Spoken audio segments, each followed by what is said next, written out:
Welcome to the 5-minute tour of our Zen Garden.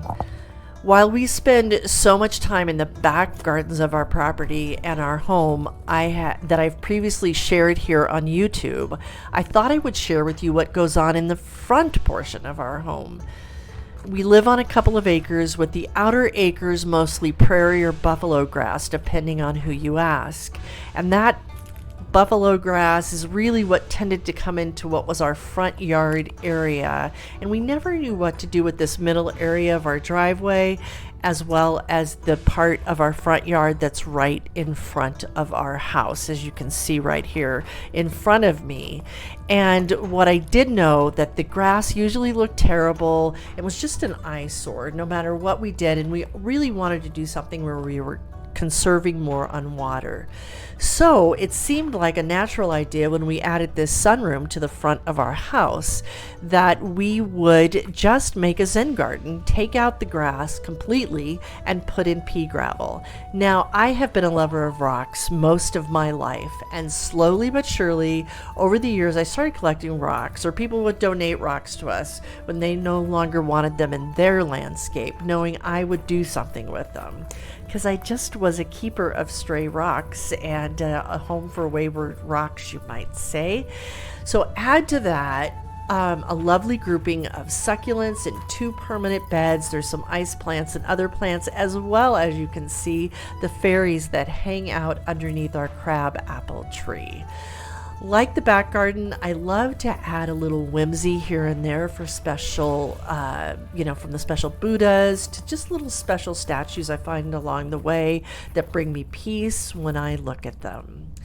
Then there was the day that the first hosta arrived in this little shady garden bed that I had created, and I was smitten with hosta fever. I knew several friends back east whose beautiful hostas graced the ground under their grand trees, didn't know that I could actually grow them here in our part of the world with a little shade. You sure can.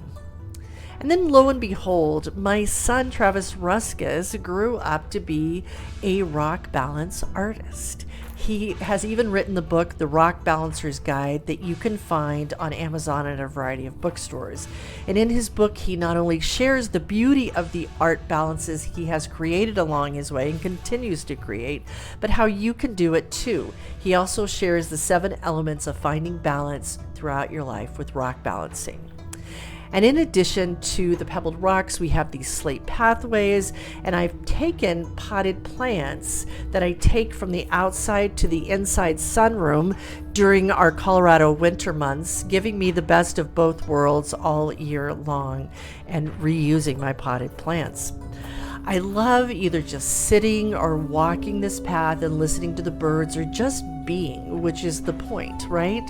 And to be able to focus on this garden that is simple and sweet, as I like to think of it.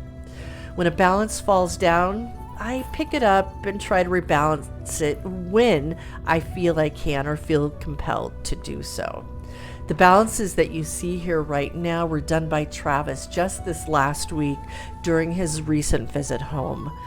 I always cherish the energy his balances bring to our home, and what interesting what I want to say is, what the interesting thing is, because we never know how long those balances will hold up because of weather, because they're just being balanced up there. Here's some more of my succulents, one of my special fairies that has been with me a long time. And again, it's just this whole respect for the earth that our whole family deeply respects and really loves to be near.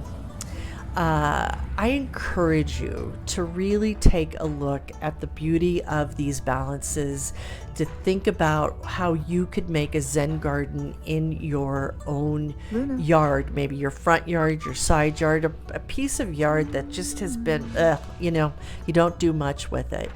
Adding in little perennial beds. We do have drip irrigation set up to those. So again, it's very carefree, very, very easy to take care of. And that's the key, is that when you're out there, you're just enjoying it. So what do you think about the peace and possibilities for you and your family for a Zen garden of your own that you can make your own in your own special way in your garden? I hope you've enjoyed this tour.